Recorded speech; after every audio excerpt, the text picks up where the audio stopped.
இந்த மறைக்கப்பட்ட தமிழர் வரலாறு அப்படின்னு பேசுறப்பே நம்ம வெக்கப்பட வேண்டிய ஒரு விஷயம், மறைக்கும் வரை வேடிக்கை பார்த்த தமிழர் வரலாறும் நமக்கு இருக்கு. யாராவது ஒருத்தவங்க வந்து நம்முடைய பண்பாட்டை, நம்முடைய இருப்பை, நம்முடைய மொழியை, நம்முடைய இனத்தை கொச்சப்படுத்தி அவமானப்படுத்தி அதை கேள்விக்குள்ளாக்கும் பொழுது அதை வேடிக்கை பார்த்த ஒரு அவமானத்திற்குரிய வரலாறு நமக்கு தான் இருக்கு. அதை நம்ம மறுக்க முடியாது இல்லைங்களா? நல்லா கவனிச்சு பாருங்க. மலேசியாவில் வந்துட்டு அரசாங்கம் சொல்லுது ஒரு 18 லட்சம் பேர் தமிழர்கள் இருக்கலாம் அப்படின்ட்டு. அதே அரசாங்கம் தைப்பூசம் வந்துச்சுன்னா அந்த கோயிலுக்கு 20 லட்சம் பேர் போனாங்க, இந்த கோயிலுக்கு 20 லட்சம் பேர் போனாங்க, மொத்தமா 40 லட்சம் பேருக்கு மேல போனாங்கன்னு சொல்றாங்க. தைப்பூசத்தன்னைக்கு மலேசியாவுக்கு அவ்வளவு பேரா வர்றாங்க. அப்ப தமிழர்கள் ஒரு எண்ணிக்கையில் இருக்கிறாங்க, குறைந்தபட்சம் 7% எண்ணிக்கையில் இருக்கிறாங்க. இந்தியாவில் ஒரு மாநிலம் இருக்கு, அங்க 7% இருக்கிற ஒரு இனம் ஒரு 400 வருஷமா ஆட்சியே பண்ணிட்டு இருக்காங்க. நடக்குதா இல்லையா? ஆனா இங்க நம்ம என்ன சொல்றோம், நாங்கெல்லாம் சிறுபான்மைங்க, எங்களுக்கு 4% இடஒதுக்கீடு கொடுத்தீங்கனாலே பெரிய விஷயம். ஏன் இந்த எண்ணம் நமக்கு வருது? நமக்கு ஒரு நாட்டுல வாக்குரிமை ஜனநாயகப்படி கொடுக்கப்படுது அப்படின்னா அந்த நாட்டில் முதல்வர் ஆகுவதற்கு உரிய உரிமை உங்களுக்கு கொடுக்கப்படுகின்றது என்பது பொருள். வாக்குரிமைன்னா அதான். ஆனா நம்ம என்ன நினைக்கிறோம்னா, இல்ல எனக்கு வந்து முதலமைச்சரை தேர்ந்தெடுக்கிற உரிமை தான் இருக்கு, முதலமைச்சர் ஆகிறதுக்கான உரிமையும் இல்லை தகுதியும் இல்லை என்று நம்மை நாமே தாழ்த்திக் கொள்கிறோம். அதனாலதான் நம்ம காலப்போக்கில் காணாம போறோம். ஜான் எஃப் கென்னடி உங்களுக்கு தெரியும், அமெரிக்காவினுடைய அதிபராக வந்தார். அவருக்கு வந்து அவங்க அப்பா சொன்ன ஒரு விஷயம் என்னன்னா, ஒரு நாள் அவர் போய் ஒரு விளையாட்டை வேடிக்கை பார்க்குறாரு. உங்க அப்பா கேட்கிறாரு, இந்த விளையாட்டை நீ வேடிக்கை பார்க்குறியே, நீ இந்த விளையாட்டை நான் கிரவுண்ட்ல விளையாடுவேன்ற. இல்ல நான் போய் விளையாட போறது இல்ல. சரி விளையாட போனா உடனே கேப்டன் ஆக்குவாங்களா? இல்ல என் வயசுக்கு நான் இன்னொரு 5-6 வருஷம் தான் விளையாடுவேன், இப்ப விளையாட போனாலே நான் கேப்டன் ஆகிறதுக்கு வாய்ப்பு இல்லைன்னு உங்க அப்பா தலையில தட்டி, உன்னால ஒரு விளையாட்டுக்கு கேப்டன் ஆக முடியாதுன்னா அதை வேடிக்கை பார்க்கறது தப்புன்றாரு. இன்னைக்கு நம்ம வேடிக்கை பார்க்கறது எல்லாமே நம்மளால முடியாததுதான். தமிழ்நாட்டில் உட்காந்து கிரிக்கெட்னு ஒன்று பார்ப்பானுங்க. கிரிக்கெட் அணியில முழுக்க முழுக்க தமிழர் அல்லாதவர்கள். எதுக்கு உட்காந்து இந்த கிரிக்கெட்டை பார்க்குற? உன் தரப்புல யாராவது அந்த கிரிக்கெட்டை விளையாடுறான்னா உன்னை விளையாட போனா உன்னை உள்ள விடுவானா? விட மாட்டான்ல. அப்ப கடைசி வரைக்கும் வேடிக்கை பார்க்கக்கூடிய ஒரு இனம். நம்ம போய் விளையாடணும், நம்ம மேல வரணும், நம்ம தலைமை தாங்கணும் என்ற ஒரு எண்ணம் இல்லாத இனமாக தமிழர் இனம் மாறிக்கொண்டே இருக்கின்றது. இந்த மலேசியா நாட்டுக்கு வந்தா சில பேர் சில மக்களை குறை சொல்றாங்க, நல்லா சொகுசா இருக்காங்க, நம்ம எல்லாம் கஷ்டப்பட்டு வரி கட்டுறோம் அப்படின்னு. தமிழ்நாட்டில் நம்ம அதை மாதிரி சொகுசா இருக்கோங்க? வெக்கமா இல்லை நமக்கு? தமிழ்நாட்டினுடைய வரலாறு எவ்வளவு பழமையானது. ஒரு 2000 ஆண்டுகளுக்கு முன்பாக வடக்குல இருக்கக்கூடிய மன்னர்கள் தமிழ் மன்னர்களை பற்றி தப்பா பேசிட்டாங்கன்ற ஒரே காரணத்துக்காக இமயம் வரைக்கும் 3 தடவை போயிட்டு வந்தோம். நம்ம முடிஞ்சா அந்த தடுத்து பாடுறான், உன் நாட்டுக்கு வர்றேன். இப்போ ராஜேந்திர சோழனை பத்தி பேசிக்கிட்டு இருக்கோம். அவருக்கு வந்து ஒரு பெரிய ஒரு இடத்த வெட்டுறப்போ அவருக்கு தண்ணி வேணும்னா அங்கேயே எடுக்கலாம். தண்ணி எல்லா இடத்துலயும் கிடைக்கல. தமிழ்நாட்டில் இப்பதான் தண்ணி இல்லை, அப்ப நிறைய தண்ணி இருந்துச்சு. ஆனா கங்கைக்கு போயிட்டு தண்ணி கொண்டு வந்து அந்த இடத்துல நான் சேர்த்துட்டு அது கங்கை கொண்ட சோழபுரமாக மாற்றுவேன்ற அந்த உறுதி ஏன் வந்தது? வடக்கில் இருக்கிறவங்க எல்லாம் நம்ம பார்ப்போம். நம்ம வந்து இங்க இந்தியாவினுடைய வரலாறுன்னு ஒரு வரலாறு சொல்லுவாங்க. முகமது கஜினி இந்தியாவின் மீது படையெடுத்தார், அசோகர் இந்தியாவை ஆட்சி செய்தார். முகமது கஜினி தமிழ்நாட்டுக்கு வந்தாரா? இல்ல அசோகர் தமிழ்நாட்டை ஆட்சி செஞ்சாரா? தமிழ்நாடு என்பது அசோகருக்கு அண்டை நாடு. அசோகர் கல்வெட்டிலே குறிப்பிடுறாரு, சேர சோழ பாண்டியர்கள்லாம் அண்டை நாட்டை சேர்ந்தவர்கள் குறிப்பிடுறாரு அவர். அப்ப அசோகர் வந்து என் நாட்டை ஆட்சி செஞ்சாரா? கிடையாது. அப்புறம் எதுக்கு என்னுடைய தேசிய கொடிய அசோக சக்கரம் கேட்கறதுக்கு நமக்கு துப்பு இருக்கா? முகமது கஜினி அவ்வளவு தூரம் வர்றாரு, 17 தடவை வடக்குல படையெடுக்கிறாரு, எவனாலையும் தடுக்க முடியல. ஆனா தெற்குக்கு வர்றதுக்கு அவருக்கு யோசிக்க கூட இல்லை. அதற்கு என்ன காரணம் தெரியுமா? முகமது கஜினி வடக்கிலே படையெடுத்து வருகின்ற பொழுது தமிழ்நாட்டை பிற்கால சோழர்கள் ஆட்சி செய்து கொண்டிருந்தார்கள். போட்டி போட்டு வட இந்தியர்களால் ஜெயிக்க முடியாத முகமது கஜினியை போரிடாமலே வென்ற இனம் தமிழினம். எவ்வளவு பெரிய பெருமை நமக்கு. அப்ப இந்த மானம் கெட்டவங்க யார உதாரணமா சொல்லணும்? கஜினியை உதாரணம் சொல்லக்கூடாதுடா, சோழர்களை உதாரணம் சொல்லு. இல்ல வந்தவன் போனவன்லாம் உதாரணம், இருந்தவனுக்கு என்ன மரியாதை? இதற்கு தான் நமக்கு வரலாற்று அறிவு என்பது தேவைப்படுகின்றது. வரலாற்றை பதிவு செய்யாத ஒரு இனம், வரலாற்றை தனக்கு சார்பாக பயன்படுத்திக் கொள்ளாத ஒரு இனம் கடைசி வரை அந்நிய இனத்தால் மட்டும்தான் ஆளப்படும் என்பதற்கு தமிழர்கள் இன்னொரு சான்று. நமக்கு அவ்வளவு வரலாறு இருக்கு, எங்க போனாலும் வரலாறு இருக்கு. இப்ப நம்ம பார்க்கக்கூடிய பிற மக்களுக்கு எல்லாம் இல்ல, எழுத்து இல்லாத மொழி, போதுமான சொற்கள் இல்லாத மொழி பார்க்கிறோம், நாகரிகம் இல்லாத மக்கள் பார்க்கிறோம், எல்லா இடத்துலயும் இருக்கு. நமக்கு அந்த மாதிரி ஒரு துன்பம் இருக்கா? மொழி இருக்கு, சொந்த எழுத்து இருக்கு, தலை சிறந்த இலக்கணம் இருக்கு, நீண்ட பண்பாடு இருக்கு, கல்வெட்டு இருக்கு, ஓலைச்சுவடிகள் இருக்கு, நூல்கள் இருக்கு, அந்நியர்கள் கொடுத்த குறிப்புகள் இருக்கு, எவ்வளவோ இருக்கு நமக்கு. ஆனா இதெல்லாம் இருக்குன்ற அறிவு தான் நமக்கு இல்லை. தமிழோட நிலம் எப்படி தெரியுமா? ஒருத்தவருக்கு எல்லாமே மறந்து போயிட்டே இருக்கும். நம்ம வந்து எதை எங்க வச்சோம் அப்படின்னு அவர் எழுதி வச்சுட்டாரு. 4 அடி எடுத்து வச்சோம்னா இங்க தொப்பி இருக்கும், 5 அடி எடுத்து வச்சோம்னா சட்டை இருக்கும், 16 அடி எடுத்து வச்சோம்னா வாசல் இருக்குன்னு எழுதி வச்சுட்டாரு. கடைசியில் அவர் அப்படியே நின்றுகிட்டு இருக்காரு, குறிப்பு இருக்கு. ஏங்க எல்லாம் எழுதி வச்சிட்டீங்களே, ஏங்க நின்றுட்டீங்கன்றப்போ, இதெல்லாம் நான் எழுதுனேன், நான் எங்க இருக்கேன்னு எழுதலைங்க அப்படின்னாரு. சரியான இடத்துல நின்னா தானே எல்லாம் கை கேட்டும். இப்ப தமிழர்களுக்கு என்ன சிக்கல்னா, தமிழர்கள் இன்னைக்கு எங்க இருக்கிறார்கள் என்று அவர்களுக்கு தெரியவில்லை. அதற்கு காரணம் ஒன்று வரலாறு அழிக்கப்பட்டது, இன்னொன்று வரலாற்று அறிவை மானம் வெக்கம் சூடு சொரணம் இல்லாம நம்ம வேடிக்கை பார்த்தோம். வேற ஏதாவது ஒரு இனத்துக்கு இது நடக்குதுன்னு வச்சுக்கோங்களேன், ஒரு இனத்தினுடைய அரசரை இன்னொரு இனத்தினுடைய அரசனை யாராவது திருடிட முடியுமா? ஒரு இனத்தினுடைய ஒரு பண்பாட்டு நிகழ்வு, ஒரு திருவிழாவை வேற யாராவது திருட முடியுமா? இது அத்தனையும் மானமே இல்லாமல் அனுமதிக்கக்கூடிய ஒரே இனம் தமிழ் இனம் தான். நமக்கு நிறைய காசு வந்துச்சுன்னா கோயிலுக்கு கொடுக்குறோம்ல, செலவு பண்றோம்ல, நம்முடைய வரலாற்றை நாம் ஆவணமாக்கணும், அதுக்கு ஒரு புத்தகம் எழுதணும்ன்ற அறிவு நமக்கு இருக்கா? இந்த வரலாற்றை எல்லாம் ஆவணப்படுத்தி உலக தமிழர்களுக்கு கொண்டு போய் சேர்ப்பதானே அவன் நம்மளை மதிப்பான். அதற்கான ஏதாவது ஒரு முயற்சியை நம்ம செய்யறோமா? ஒண்ணும் கிடையாது. நமக்கு என்ன வரும்னா, ஒரு அவசர தமிழ் தேசியம், ஒரு அவசர சமயப்பற்று, எல்லாம் வரும், அவசரமா வரும். 5 நிமிஷம் குடிகாரம் பேச்சு விடிஞ்சா போச்சுன்னு சொல்லுவாங்க. தமிழன் பேச்சு அந்த மாதிரிதான். நேரமே இல்லை, ஆனா எல்லா தமிழ் திரைப்படமும் பார்த்துடுறோம். நேரமே இல்லை, இசை நிகழ்ச்சி எல்லாம் சரியா கேட்டுடுறோம் இல்லையா? நேரமே இல்லை, 3 வேளை சாப்பிடுறோம். நேரமே இல்லை, 8 மணி நேரம் தூங்குறோம். நேரமே இல்லை, அடுத்தவனை பத்தி ஒவ்வொரு நாளும் 1.5 மணி நேரம் பேசுறோம். ஆனா தமிழுக்கு ஏதாவது செய்யணும்னா மட்டும்தான் உண்மையில நமக்கு நேரம் இல்லை. பிரியாரிட்டின்னு சொல்லுவாங்க ஆங்கிலத்துல, முன்னுரிமை. எதுக்கு நாம முன்னுரிமை கொடுக்குறோமோ அதுதான் நம்ம முடிவு செய்யும் இல்லைங்களா? அப்ப நம்ம வந்துட்டு அந்த முன்னுரிமையை மாத்திக்கணும். இந்த முன்னுரிமையை மாத்திக்கணும்னா நல்லா கவனிங்க. நீங்க நிறைய சம்பாதிக்கிறீங்க, 1 கோடி சம்பாதிக்கிறீங்க, 2 கோடி சம்பாதிக்கிறீங்க, சம்பாதிச்சு உங்க பையன்கிட்ட கொடுக்குறீங்க. நீங்க கொடுக்கக்கூடிய அந்த தொகை உங்க பேரனுக்கு போகுன்றதுக்கு ஏதாவது உத்தரவாதம் இருக்கா? 3வது தலைமுறைக்கு கூட உங்களுடைய சொத்தை உங்களால் கொண்டு போய் சேர்க்க முடியாது. ஆனால் 100வது தலைமுறைக்கு கூட உங்கள் மொழியையும் அறிவையும் உங்களால் கொண்டு சேர்க்க முடியும். அதான் மொழி. அவ்வளவு ஆற்றல் மிக்கது மொழி. ஆனா நம்ம என்ன பண்றோம், 3வது தலைமுறைக்கு கொண்டு போய் சேர்க்க முடியாத சொத்தை சேர்க்கிறோம், 100வது தலைமுறைக்கு கொண்டு சேர்க்க முடிந்த தமிழை அழிக்கிறோம். எவ்வளவு பெரிய முட்டாள்தனம் பாருங்க. இதற்கு காரணமாக இருப்பது நம்முடைய வரலாற்று அறிவின்மை. இந்த வரலாற்று அறிவின்மைங்கிறது நம்முடைய இயல்பு கிடையாது. ஒரு காலகட்டத்துல இந்த உலகத்துல மிக நீண்ட வரலாற்றோடு வாழ்ந்த இனம் தமிழினம். இந்த உலகத்துல மிக நீண்ட காலம் ஆட்சி செய்த அரச மரபுகளை பட்டியலில் போட்டோம் அப்படின்னா, அதுல முதல் 5 இடங்களில் வரக்கூடிய அரச மரபுகள்ல 3 அரச மரபுகளுடைய பெயர் பாண்டியர், சோழர் மற்றும் சேரர். உலகத்துல உலக அளவுல நீண்ட காலம் ஆட்சி செய்த மரபு தமிழ் மரபா இருந்திருக்கு. ராஜராஜ சோழன் ஒரு அரசர் ஒரு கல்வெட்டு வைக்கிறார், இந்த நீர்நிலையை நான் மக்களுக்காக கட்டி கொடுத்துட்டேன், ஆனா எனது காலத்துக்கு பின்னாடி இதை யாராவது பராமரிக்கணும். அப்படி யாராவது நீங்க பராமரிக்கிறீங்க அப்படின்னா உங்கள் பாதங்கள் எனது தலைமேலன அப்படின்னு ஒரு கல்வெட்டு எழுதிக்கிறார்.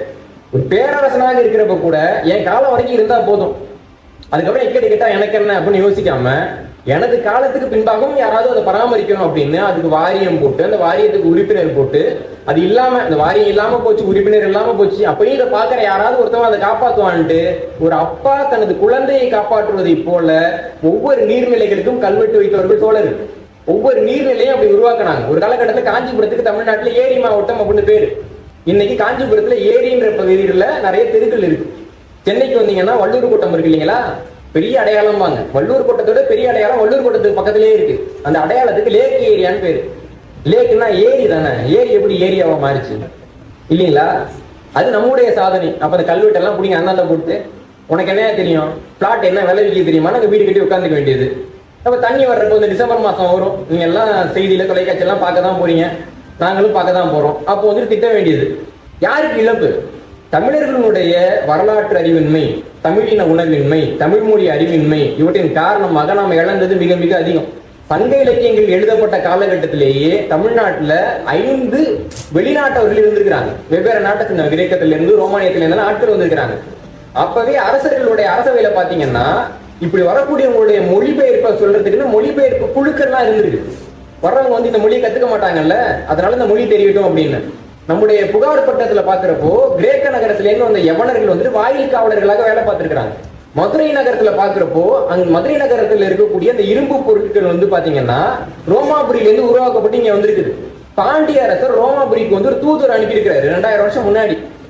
மொழியியலாளர்கள் வந்துட்டு சில சொற்களுக்கு நடுவில் ரொம்ப வித்தியாசமான தொடர்புகள் இருக்கிறத பாக்குறாங்க. குயின்னா என்ன அர்த்தம்? தான் எந்த மொழியில? ஆங்கிலத்துல. தமிழ்ல குயின்னா என்ன? தமிழ்ல குயின்னா மேகம்னு அர்த்தம். சீராபுராணத்துல உமர் புலவர் எழுதியிருப்பார், குயின் நிழல் பரப்ப அப்படிம்பாரு. மேகம் வந்து நிழல் பரப்பு தான் பாலைவனத்துல. ஏன்னா நபிகள் நாயகம் பாலைவனத்துல போறப்போ மரம்லாம் நிழல் கொடுத்துன்னு எழுத முடியாது. குயின் நிழல் பரப்ப, மேகம் வந்து உங்களுக்கு நிழல் கொடுத்துச்சுன்னு எழுதுறாரு அவர். குயின்னா தமிழ்ல மேகம்னு அர்த்தம், ஆங்கிலத்துல குயின்னா ராணின்னு அர்த்தம், தமிழ்ல குயின்னா மேகம்னு அர்த்தம். இது எப்படி உருவாகிருக்குன்றதுக்கு வந்துட்டு ஒரு ஒரு கதை ஒண்ணு உருவாக்குறாங்க மொழி ஆய்வாளர்கள். அந்த கதை என்னன்னா, ரோமாபுரியில இருந்து அகஸ்டஸ் ஆட்சி செஞ்சுக்கிட்டு இருக்கப்போ ஒரு பாண்டியர் வந்து தூதுவரா வந்திருக்கிறாரு. அங்கேயும் குறிப்பு இருக்கு, நமக்கும் குறிப்பு இருக்கு. திராவிட இயக்கத்தை சேர்ந்த கருணாநிதி அவர்களே ரோமாபுரி பாண்டியன் ஒரு புத்தகமே எழுதியிருக்காரு. அதெல்லாம் திராவிடர்கள் மறுக்க முடியாது இல்லைங்களா. போயிருக்காரு ஒரு தூதர். போறப்போ அவர் வந்துட்டு அந்த அரசியலை பாக்குறாரு. இது கற்பனையா தான், உறுதியான ஆதாரம் கிடையாது, ஒரு கற்பனையானது நடந்ததை வச்சு அந்த அரசியலை பாக்குறாரு. இப்ப அங்க இருக்கக்கூடிய பெண்கள் வந்து கவுன் அணிவாங்கல்ல, பாப்போம் இல்லைங்களா. ஒரு வெண்ணிற கவுனுங்க, வெள்ளை நிறமான ஒரு பெண், அவங்களுக்கு வெள்ளை நிறமான ஒரு முடி இருக்கு. அவங்க பாக்குறதுக்கு எப்படி இருப்பாங்க? வெண்மேகம் பெண்ணாக உருவானதோ மாதிரி இருப்பாங்கல்ல. அப்ப அந்த பாண்டிய தூதர் வந்துட்டு மேக மாதிரி இருக்காங்கன்றதுக்காக குயின்னு அழைச்சிருக்கலாம். அதன் மூலமாகத்தான் அந்த சொல் ஆங்கிலத்தில் அறிமுகமாகி இருக்க வேண்டும் என்று ஒரு கருதுகோளை வைக்கிறாங்க. இந்த கருதுகோளை தமிழர்கள் தான் சொல்ல முடியும். இப்ப ஆங்கிலம் பேசுறவங்க வந்துட்டு இல்லைங்க அது எங்க சொல்லி மொழி சொல்லுதான் சொல்ல முடியுமா? இல்ல ஹிந்திக்காரங்க ஒரு நாட்டையே வந்து இன்னைக்கு கையில வச்சிருக்காங்க, இல்லங்க எங்க மொழியோட சொல்லதான் வந்துட்டு பேசினாங்க ரோமாபுரியில சொல்ல முடியுமா? அன்னைக்கு அந்த மொழி இருந்ததுக்கு ஆதாரம் இருக்கா?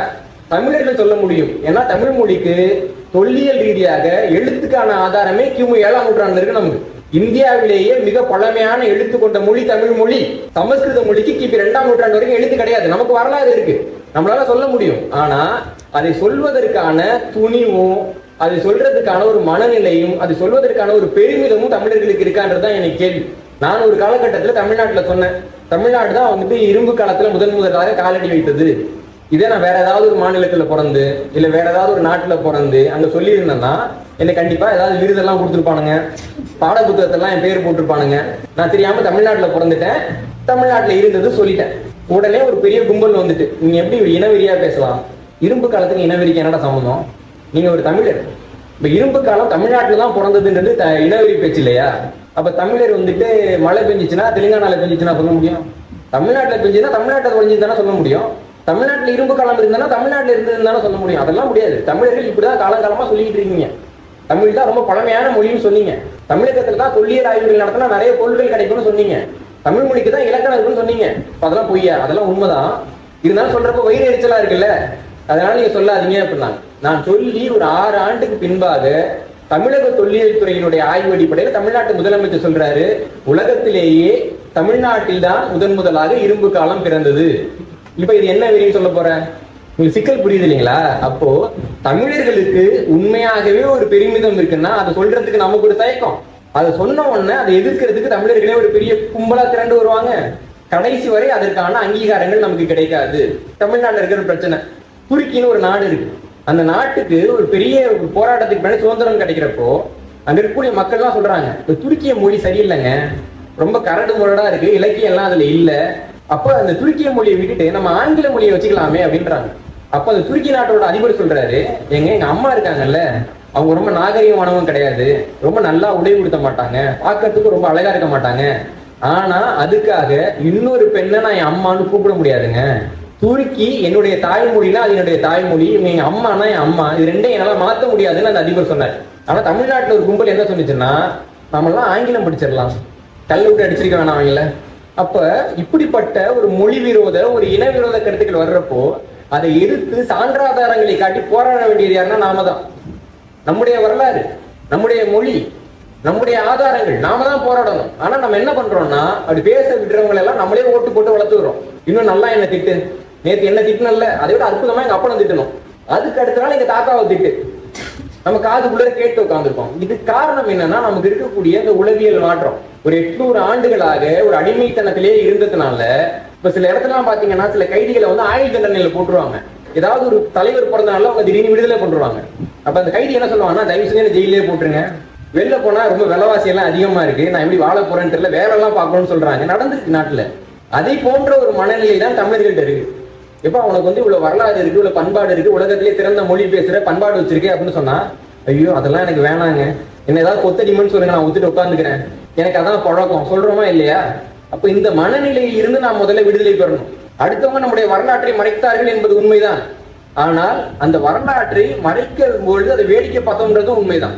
இன்றைக்கும் கூட சொல்றேன், தமிழ்நாட்டுல அகழாய்வு நடந்திருக்கு, அந்த அகழாய்வு நடந்திருக்கு, இந்த அகழாய்வு நடந்திருக்கு, மத்திய அரசாங்கம் மறைச்சிட்டுலாம் சொல்லிட்டு இருக்காங்கல்ல. தமிழ்நாடுங்கிற ஒரு மாநிலத்துல ஒட்டுமொத்தமாக கண்டறியப்பட்ட தொல்லியல் தலங்கள்ல எத்தனை சதவீதம் தலங்கள்ல அகழாய்வு நடந்திருக்குன்னு நினைக்கிறீங்க? 0.5% கீழே தான் தமிழ்நாட்டுல அகழாய்வு நடந்திருக்கு. ஒட்டுமொத்தமாக கண்டறியப்பட்ட அகழாய்வு களங்கள்ல அரசாங்கமும் மத்திய தொல்லியல் துறையும், தமிழக அரசாங்கம், மத்திய அரசாங்கம், தனியார் நிறுவனங்கள், அப்புறம் வந்துட்டு பல்கலைக்கழகங்கள், மாணவர்கள் எல்லாம் சேர்ந்து ஒட்டுமொத்தமா தொல்லியல் பண்ணி ஆய்வு பண்ணி கிழிச்சது இருக்குல்ல 0.5 விழுக்காட்டுக்கு கீழே. இவ்வளவுதான் தமிழர் வரலாறு வெளில வந்திருக்கு. இதுவும் கூட தானா வரல. சொல்றப்ப அகழாய்வு நடந்துன்னு சொல்றாங்கல்ல, அகழாய்வு நடக்கிறதுக்காக யார் இலவசமா நிலம் கொடுத்தாங்க, அகழாய்வு நடக்கணும்னு யார் முதலாக பெட்டிஷன் போட்டாங்க, இந்த இடத்துல ஒரு தொல்லியல் பரப்பு இருக்குன்னு யார் முதலாக கண்டறிஞ்சார், ஏதாவது ஒன்று சொல்றாங்களா நமக்கு? இதுக்கு போராடினவங்க இழிச்சவன். 1972 ஆண்டுல இருந்து கீழடியில் அகழாய்வு நடக்கணும்னு போராட்டம் நடக்குது. 2000க்கு பின்னாடி அதுக்கு கால் வச்சவங்க பேர் மட்டும் தான் நமக்கு தெரியும், தமிழ்நாட்டுல தெரியும். அதுக்கு முன்னாடி போராடினவங்க யாரு தெரியாது. நம்ம தெரிஞ்சுக்கிறதுக்கு ஆசையும் படுறது இல்லை இல்லைங்களா? அப்ப இது என்ன மனநிலை? இந்த மனநிலையில் இருந்து நாம வெளில வந்தா மட்டும்தான் நம்முடைய வரலாற்றை நாம பாதுகாக்க முடியும். அந்த வரலாற்றை நீங்க பாதுகாத்தீங்க மட்டும்தான் உங்களுடைய வாழ்க்கை நல்லா இருக்கும். தமிழர்கள் உருவாக்கிய, தமிழர்கள் கண்டுபிடித்து எவ்வளவோ பொருளுக்கு யாரோ பேட்டர்ன் வாங்கி வச்சிருக்காங்க. எஃகு அல்லது ஸ்டீலுங்கிற துருப்பிடிக்காத இரும்பு தமிழ்நாட்டுல தான் உருவானது. எல்லாரும் அவர் தான் சொல்றாங்க. ஆனா காப்பிரைட் அமெரிக்கா கிட்ட இருக்கு. அதுக்கு முன்னாடி இங்கிலாந்து வந்து காப்பிரைட் வாங்கியிருக்கு. தமிழ்நாடு காப்பிரைட் வாங்கியிருக்காங்கன்னா கடைசி வரைக்கும் வாங்கலைங்க. யோசிச்சு பாருங்க, இந்த உலகத்திலேயே மிக அதிகமாக பயன்படுத்தப்படக்கூடிய உலோகம் இரும்பு. அந்த உலோகத்தை கண்டுபிடிச்சவன் தமிழன் இல்லைங்களா? அப்ப இந்த உலோகத்துக்கான காப்புரிமை யாருக்கு கிடைக்கணும்? தமிழருக்கு கிடைக்கணுமா இல்லையா? ஏதாவது கிடைக்குதா முதல்ல நமக்கு? அப்போ கண்டுபிடிப்பு என்பதை ஏதோ ஒரு விஷயம் நடந்திருக்குது, யாராவது ஒருத்தவங்க தொல்லியல்ல பேசுறாங்கன்னு எடுத்துக்காம அது எவ்வளவு தூரம் நம்ம கொண்டு போய் சேர்க்கும் அப்படின்னு நம்ம பார்க்கணும். நம்ம என்ன பண்றோம்னா, நமக்கு தான் நிறைய வரலாறு இருக்குல்ல, கொஞ்சம் தானே அவங்க கேட்கறாங்க, அவங்களுக்கு கொடுத்துருவோம். பாவம், வரலாறு ராம ரொம்ப கஷ்டப்படுறாங்க. இதுக்கு நல்லது தானே, பரவாயில்ல, அவங்க வச்சுட்டு போறாங்க. இன்னும் விட்டா எதெல்லாம் கொடுப்போம்னு தெரியல. அப்போ எதை விட்டு கொடுக்கறது, எதை விட்டு கொடுக்காம இருக்கிறதுன்ற ஒரு அறிவு நமக்கு வேணுமா வேணாமா? அந்த அறிவு நமக்கு ஆய்வு மனப்பான்மையில இல்லவே இல்லை. யார் வேண்டுமானாலும் எதை வேண்டுமானாலும் தமிழருக்கு சொந்தமானதே அவர்களுடையது என்று உரிமை கொண்டாடி கொள்ளலாம். தமிழர்கள் அதை எதிர்க்க போவதே கிடையாது. இதான் இன்னைக்கு இருக்கக்கூடிய பெரிய பிரச்சனை. இந்தியாவில் பாக்குறாங்க, தமிழர்களுடைய எல்லாத்தையும் மத்தவங்க எடுத்துக்கிறத தமிழர்கள் வேடிக்கை பாக்குறாங்க. மற்ற நாடுகளையும் பாக்குறப்ப தமிழர்கள் வேடிக்கை பாக்குறாங்க. அப்ப நம்ம நாட்டில் நம்ம எடுத்துக்கிட்டாலும் தமிழர்கள் வேடிக்கை பார்ப்பாங்கன்ற ஒரு உறுதியை நாம் அவர்களுக்கு உருவாக்குகின்றோம். இந்த உறுதியை உருவாக்கி நம்ம கொடுக்க கொடுக்க கொடுக்க நாம் வந்து மேலே வர போறதே கிடையாது. இப்ப தமிழருடைய வரலாற்று ஆதாரங்கள்லாம் நிறைய இருக்கு. இந்த இரும்பு காலம் தொடர்பான ஆய்வுகள் மட்டுமே தமிழ் மொழியினுடைய பழமை, தமிழருடைய பழமை வந்துட்டு கிமு 3000க்கு மேலன்னு கொண்டு போயிட்டு, அது இல்லாம இந்த உலகத்துல முதலாக கார்பன் நானோங்கிற பொருளை பயன்படுத்தியவர்கள் தமிழர்கள். கிமு 6ஆம் நூற்றாண்டில் தமிழர்கள் கார்பன் நானோவை பயன்படுத்தினார்கள் தொல்லியல் ரீதியாக ஆதாரம் கிடைச்சிருக்குது. அறுவை சிகிச்சைகள் நமக்கு சங்க காலத்துல நடந்திருக்குன்றதுக்கான ஆதாரங்கள் நமக்கு இலக்கியத்திலையும் இருக்கு, மண்டையோடு நமக்கு அகழாய்வுல கிடைச்சிருக்குது. அந்த அறுவை சிகிச்சைக்கு பயன்படுத்தப்பட்ட கத்திகளும் மருத்துவ உபகரணங்களும் நமக்கு அகழாய்வுல கிடைச்சிருக்குது. இப்படி தமிழர்களுக்கு சொந்தமான வரலாறு நிறைய இருக்கு, வரலாற்று ஆதாரங்கள் நிறைய இருக்கு. தமிழ்நாட்டுல பாறை ஓவியங்கள்னு சொல்லுவாங்க. முன்பு இருந்த மக்கள் வந்துட்டு பாறைகள்ல வந்துட்டு ஓவியமா வரைவாங்க. ஒரு வீடு கட்டக்கூடிய கலாச்சாரத்துக்கு முன்பாக இருந்த மக்கள் அந்த பாறை ஓவியங்கள் அவ்வளவு செய்தி இருக்கு. இந்த இடத்துல நான் ஒரு விஷயத்தை பதிவு பண்றேன். இந்த உலகத்துல மிக பழமையான நாட்காட்டியில ஒண்ணு தமிழ்நாட்டுல பாறை ஓவியத்துல பதிவு செய்யப்பட்டிருக்கு. பாறை ஓவியத்துல இன்னைக்கு இருக்கக்கூடிய அதே நாட்காட்டிக்கான அடிப்படை சூத்திரம் வந்து தமிழ்நாட்டுல பாறை ஓவியத்துல பதிவு செய்யப்பட்டிருக்கு. காளையார் கோவில்ங்கிற ஒரு ஊரு கிட்டக்க கிமு 3000வது ஆண்டை சேர்ந்த அல்லது அதற்கு முற்பட்ட பழங்கால கால கணிப்பு கருவி கண்டுபிடிக்கப்பட்டிருக்கு. காலத்தை கணிக்கிறதுக்கான கருவி, தமிழர்கள் உருவாக்கின கருவி. கிமு 3000ஐ சேர்ந்த வரலாற்று பொருட்களே தமிழ்நாட்டில் அவ்வளவு அதிகமாக கிடைக்குது. ஆனா இது என்ன பொருள், என்ன வரலாறுன்னு நமக்கே தெரியாது. முதல்ல மற்ற நாட்டுல என்ன நடக்கும்னா, வெள்ளைக்காரன் அந்த நாட்டுக்கு போயிட்டு மக்கள் கிட்டக்க உங்க வரலாறு என்னன்னு கேட்பாங்க, மக்கள் சொல்லுவாங்க.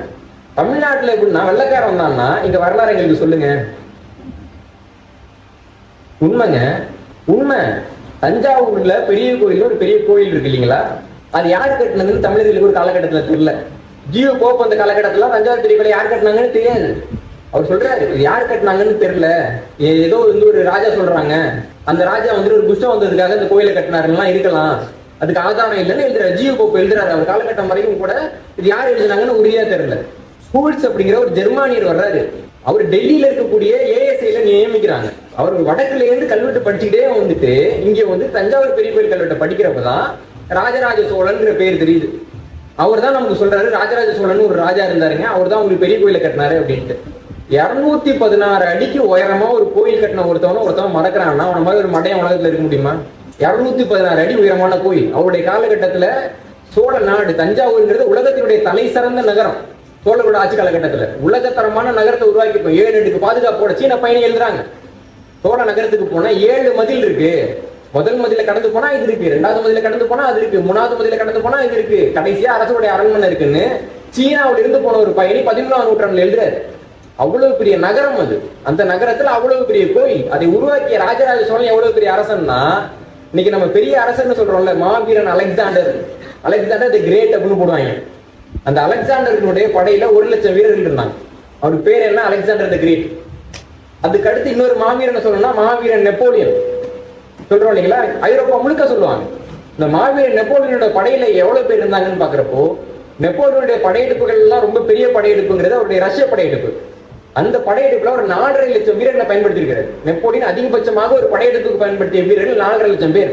சோழர்கள் ஒருத்தவங்க சொல்றாங்கல்ல, பேரரசனே ஒத்துக்காம சொல்றாங்கல்ல, அவங்க படையில எவ்வளவு பேர் இருந்தாங்கன்னு பாக்குறப்போ, சோழர்களுடைய காலாட்படை வந்துட்டு கர்நாடகா ஆந்திராவுடையால மேற்கு நோக்கி போறப்போ அதெல்லாம் பாதிக்கப்பட்ட சச்சாத்திரேயங்கிற அரசர், பாதிக்கப்பட்ட அரசர் நம்ம எழுதல, அவர் சொல்றாரு சோழருடைய காலாட்படை போனது, அதுல காலாட்படையில மட்டும் 9 லட்சம் வீரர்கள் இருந்தார்கள் என்று அவர் குறிப்பிடுகிறார்கள்.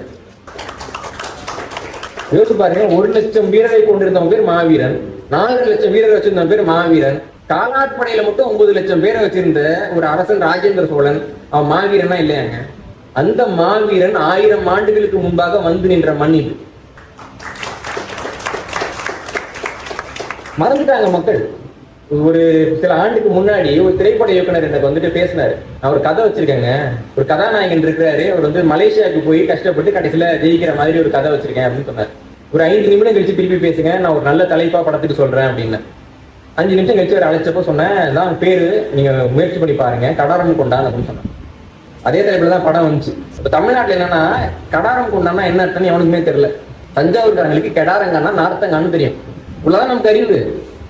அப்போ ஒரு பெரிய ஒரு மாற்றம், இவ்வளவு தூரம் தள்ளி வந்து 1000 ஆண்டுகளுக்கு முன்பாக ஒரு அரசர் ஜெயிச்சிருக்கிறாரு, அதன் மூலமாக இருக்கு கடாரம் கொண்டான்னு பேர் வந்திருக்குதுன்ற ஒரு அறிவு கூட இல்லாத ஒரு இனமாக இன்னைக்கு நம்ம வாழ்ந்துகிட்டு இருக்கோம். நல்லா புரிஞ்சுக்க வேண்டியது என்னன்னா, ஒரு பொருள் உங்கள் பையில இருக்கின்றதுனாலே அது உங்க பொருள் ஆயிடாது. தொல்காப்பியத்துல ரொம்ப அழகான ஒரு விதி இருக்கு. இப்போ வந்துட்டு ஒரு உங்களுக்கு ஒரு குழந்தை இருக்குன்னு வச்சுக்கோங்களேன், அது அடுத்தவங்கள்ட்ட சொல்றப்ப என்னன்னு சொல்லி அறிமுகப்படுத்துவீங்க? என் குழந்தை. வேற பொதுவா சொல்றது சொல்றேன், என் குழந்தைன்னு யாரும் சொல்ல மாட்டோம். சொல்றப்ப என்ன சொல்லுவோம்? என் புள்ள. கொஞ்சம் இலக்கணமா சொன்னா எனது மகன் சொல்றாங்களா, எனது பேரன் இல்ல. தொல்காப்பியர் சொல்றாரு அப்படிலாம் சொல்லக்கூடாது, எனதுன்னு சொல்லக்கூடாது, எனக்கு மகன் சொல்லணும்ன்றாரு. ஏன்? இப்போ ஒரு பை வச்சிருக்கீங்க நீங்க, எனது பை நீங்க சொல்லலாம், இன்னொரு பையன் வந்துட்டு எனது பையன் அவன் சொல்லலாம்ல, தப்பா? அதுல கிடையாது. ஒருத்தவங்க பை வச்சிருக்கவங்களுக்கு அது எனது பை, அவ்வளவுதான். ஒரு பையன் இருக்கான் அவங்களுக்கு, உங்களுக்கு மகன், அதுக்குன்னு அவங்க மனைவி வந்துட்டு எனக்கு மகன் சொல்ல முடியுமா? எனது மகன் அவங்க சொல்றப்போ எனது கணவன் மாறும், அவங்க பையன் சொல்றப்போ எனது தந்தைன்னு மாறும்ல. வேறுபாடு புரியுதா? அதனால தொல்காப்பியர் என்ன சொல்றாங்கன்னா, எனக்குன்னு சொல்ல முடியாது, அது எனக்கு மகன், எனக்கு ஒரு பையன், அவருக்கு ஒரு அப்பா, அவருக்கு ஒரு கணவன் அப்படின்னு சொல்றாங்க. அப்போ நாம பெத்த குழந்தையே நம்மளோடது கிடையாது, எனது பொருள்ன்ற மாதிரி எனது குழந்தைன்னு சொல்ல முடியாது. பெத்த குழந்தைங்களுக்கே அவ்வளவுதான் நமக்கு உரிமை. அப்படி இருக்கிறப்போ நம்ம கிட்ட இன்னைக்கு ஒரு பொருள் இருக்கு, அதை நமக்கு வந்து அப்படியே நிலைச்சி இருந்துரும். இதே பர்மாவுல உலகப்போருக்கு முன்னாடி பெரும்பாலான சொத்துக்கள் வந்துட்டு யார்கிட்ட இருந்ததுன்னு நமக்கு தெரியும். மலேசியாவுல உலகப்போருக்கு முன்னாடி பெரும்பாலான சொத்துக்கள் யாருக்கிட்ட இருந்ததுன்னு தெரியும். ஒரு போர் வந்தப்போ இல்ல இந்த இடத்துல பாதுகாப்பு இல்லை அப்படின்ட்டு நம்ம பின்னங்கால் வச்சதுனால எவ்வளவு இழந்திருக்கோம் தெரியுமா? 3 நாடுகளா நம்ம நிறைய இழந்திருக்கோம். அப்போ வரலாறு வந்து எப்படி மாறும், வாழ்க்கை எப்படி மாறும், இன்னைக்கு நம்ம கிட்ட இருக்கிறது நாளைக்கு நம்மளோட தான் இல்லாம போகலாம். அப்படி இருக்கிறப்போ வரலாறு மட்டும்தான் நமக்கு சொத்தாக இருக்குன்றதை நம்ம புரிஞ்சுக்கணும். ரொம்ப எளிமையா கேட்கிறேன், 7 தலைமுறைக்கு சொத்து வச்சிருக்கான்னு சொல்றோம்ல, 8வது தலைமுறை என்ன ஆகும்? அப்ப அவனை திருவிழா விட்டுலாமா? ஏன் 8வது தலைமுறையை பத்தி நம்ம கவலைப்படுறது இல்லை? நல்லா கவனிங்க, இது வந்து அறிவியல் பூர்வமா ஒரு மருத்துவரே சொன்ன தகவல் தான். நீங்க வந்துட்டு உங்களுடைய மரபணு இருக்குல்ல, அந்த மரபணு உங்ககிட்ட இருந்து உங்க பையன்கிட்ட போகுது. அப்ப இன்னொரு பையனை விட உங்க பையன் கிட்டக்க உங்க மரபணு அதிகமா இருக்கும். அடுத்து அவங்க கிட்ட இருந்து பேரன்ட்ட போகுது. இன்னொரு நபரை விட உங்க மரபணு உங்க பேரன்கிட்ட அதிகமா இருக்கும். 7வது தலைமுறைக்கு போறப்போ உங்க மரபணு அந்த 7வது தலைமுறையில வரவன்ட்டு அதிகமா இருக்காது. அதற்கு மாறாக உங்கள் சக மனிதர்கள் இருக்காங்கல்ல, அவங்க வாரிசுகள்கிட்ட உங்க மரபணு உங்களுடைய நேரடி பேரனை விட அதிகமா இருக்கும். அப்ப 7 தலைமுறை வரைக்கும் தான் உங்க ரத்தத்தையும் உங்களால கொண்டு போய் சேர்க்க முடியும். இன்னைக்கு நவீன அறிவியல் சொல்லுது. ஆனால் இன்னும் 7000 தலைமுறைக்கு உங்களுடைய மொழி மூலமாக உங்க அறிவை கொண்டு போய் சேர்க்க முடியும். திருவள்ளுவரை இன்னைக்கு நம்ம இவ்வளவு பேர் பேசிட்டு இருக்கோம். 2000 ஆண்டுக்கு முன்பாக வாழ்ந்தவர், அவருடைய கருத்தை நீங்க சொல்லிக்கிட்டு இருக்கோம். இன்னைக்கு எனக்கு ஏதாவது ஒரு சங்கடம் ஏற்பட்டதுன்னா திருக்குறள் எடுத்து பாக்குறேன், அவர் எனக்கு ஒரு விடை கொடுக்குறாரு, மகனே இப்படி பண்ணு அப்படின்னு ஒரு விடை கொடுக்குறாரு, என்ன வழி நடத்துறாரு. இப்போ வீட்டுல நமக்கு வந்து நம்முடைய சொந்த தாத்தா பாட்டி படம் இருக்கும் இல்லையா, திருவள்ளுவருடைய படம் ஒண்ணு வச்சிருக்கிறோம், சிலை ஒண்ணு வச்சிருக்கிறோம், திருக்குறள் ஒரு புத்தகம் வச்சுக்கிறோம். அப்ப அந்த திருவள்ளுவர் வந்து நமக்கு வழிகாட்டுறாரு, என்ன மாதிரி வாழ்ந்து காட்டு அப்படின்னு நமக்கு வழிகாட்டுறாரு. திருக்குறள் மட்டும் நமக்கு வழிகாட்டவில்லை, திருவள்ளுவரும் நமக்கு வழிகாட்டி கொண்டே இருக்கிறார். சீனாவில் பாத்தீங்கன்னா கன்ஃபூசியஸ் மிகப்பெரிய ஞானிமாங்க. ஆனா கன்ஃபூசியஸுடைய தத்துவங்களை பிரிண்ட் போட்டு வீட்டுக்கு கொடுக்குறாங்களா? நம்ம திருக்குறள் கொடுக்குறோம் இல்லைங்களா, மேற்கோள் காமிக்கிறோம்ல. சீனர்கள் வந்து கன்ஃபூசியஸ் தானே தத்துவ ஞானி, அவங்களுக்கு கடவுள் மாதிரி சொல்றாங்கல்ல, புத்தகம் போட்டு கொடுக்க வேண்டியது தானே. கன்ஃபூசியஸுடைய கருத்துக்கள் இந்த காலத்துக்கு பொருந்தாது. அவர் வந்து பெண்ணும் கட்டிலும் ரெண்டுமே ஜட பொருள் எழுதி வச்சிருக்கிறார். ஆனா அந்த கன்ஃபூசியஸுடைய குடும்பத்தை சேர்ந்த வாரிசுகள் வந்து 10 லட்சம் பேர் சீனாவில் இருக்காங்க. குடும்ப பேர் போடுவாங்க, நாங்க கன்ஃபூசியஸுடைய வாரிசுகள் அப்படின்ட்டு. சீனாவில் இருக்கிற சில முற்போக்குவாதிகள்லாம் வந்துட்டு தமிழ்நாட்டில் இருக்கிற மாதிரி அதை மலம்லாம் சொல்றது இல்லை, ஏன்னா சொந்த இனத்துக்காரன், அதனால அந்த இனத்தை அவனே அவமானப்படுத்திக்க மாட்டான். அப்ப சீனர்கள் என்ன பண்றாங்கன்னா கன்ஃபூசியஸுடைய எழுத்தை பின்பற்றவில்லை. கன்ஃபூசியஸ்க்கு ஒரு மனுஷன் எப்படி நிலைச்சு நின்னா நம்மளும் நிலைச்சு நிக்கணும்ட்டு அந்த மனிதரை பின்பற்றுகிறார்கள். அப்ப நம்ம திருக்குறள்ல படிக்கிறோம், பின்பற்ற முடியல, பரவாயில்ல, திருவள்ளுவரை பின்பற்றுங்க. ஒரு கருத்து 2000 ஆண்டுகள் கடந்து நிக்கிற மாதிரி ஒரு மனிதனால எழுத முடியும் உலகத்துக்கு காட்டியிருக்காரு இல்லைங்களா, அந்த திருவள்ளுவரை பின்பற்றுங்கன்னா நான் யாரையும் பின்பற்றுவதற்கு தயாராக இல்லை. எவ்வளவு அவமானம் பாருங்க. அப்ப நமக்கென்று ஒரு வரலாறு இருக்கின்றது, நமக்கென்று ஒரு பண்பாடு இருக்கின்றது, நமக்கென்று ஒரு வழிகாட்டுதல் இருக்கின்றது. இதெல்லாம் உணரணும். நமக்கென்று இருக்கக்கூடிய வரலாற்று ஆதாரங்களை பாதுகாக்க வேண்டும். நம்முடைய வரலாற்றை ஆவணப்படுத்துவதற்கான ஒரு முயற்சியை வாழ்க்கையினுடைய அங்கமாக இணைத்துக் கொண்டு அத்தனை பேரும் செய்ய வேண்டும். இது அத்தனையும் நடந்துச்சு அப்படின்னா இந்த மண்ணை சில ஆண்டுகளுக்கு பிறகு நாம் ஆளலாம், அல்லது இந்த மண்ணில் சில ஆண்டுகளுக்கு பிறகு நாம் இல்லாமல் போகலாம். 2 வாய்ப்பு தான் நமக்கு இருக்கு, இதுவா அல்ல அதுவா. அந்த 2 வாய்ப்பில் எதை நாம் தேர்ந்தெடுக்கின்றோம் என்பது நமக்கு அறிவுக்கானதுதான். இன்னைக்கு தமிழ் தேசியம் நமக்கு ஒரு பாதையை காமிச்சிருக்கு. 2 லட்சம் பேர் தனது உயிரை கொடுத்து நம்முடைய முட்டாள்தனத்தை சுட்டி காட்டி நமக்கு ஒரு பாதையை கொடுத்திருக்கிறாங்க. தம்பி நாங்க இப்படி போயிட்டோம், நீ அழிஞ்சு போயிட்டாது அப்படின்னு ஒரு பாதையை காமிச்சிருக்கிறாங்க. இதற்கு பிறகு நாம தப்பு பண்ணோம் அப்படின்னா வேற யாரையும் நம்ம குறை சொல்ல முடியாது, இது நம்முடைய தேர்வு. சொல்லுவாங்கல்ல, ஆடு கசாப்பு கடைக்காரங்கிட்ட போச்சுன்னா ஆட்டு மேல பரிதாபப்படலாம், ஆடு அருவாளையும் கவிட்டு போதுன்னா யார் மேல பரிதாபப்படுறது இல்லைங்களா. அப்ப அருவாளை கவிட்டு போற ஆடு கதையாயிடும் நம்ம கதை. அதனால தமிழக வரலாற்றை மீட்டெடுக்கக்கூடிய முயற்சி என்பதையும், தமிழர் வரலாற்றை மீட்டெடுக்கக்கூடிய முயற்சி என்பதையும், தமிழர்கள் தங்களுடைய அடையாளங்களை உலகத்தின் அத்தனை மூலைகளிலும் ஆவணப்படுத்த வேண்டுங்கிற முயற்சியையும் நாம் முன்னெடுக்கும் பொழுதுதான் இந்த இனம் நாளை நிலைப்பதற்கான வாய்ப்பு இருக்கும். அந்த வாய்ப்பு உண்மையாகவே அமையட்டும் என்று எல்லாம் வல்ல இயற்கையை வேண்டிக் கொண்டு விடைபெறுகிறேன். நன்றி, வணக்கம்.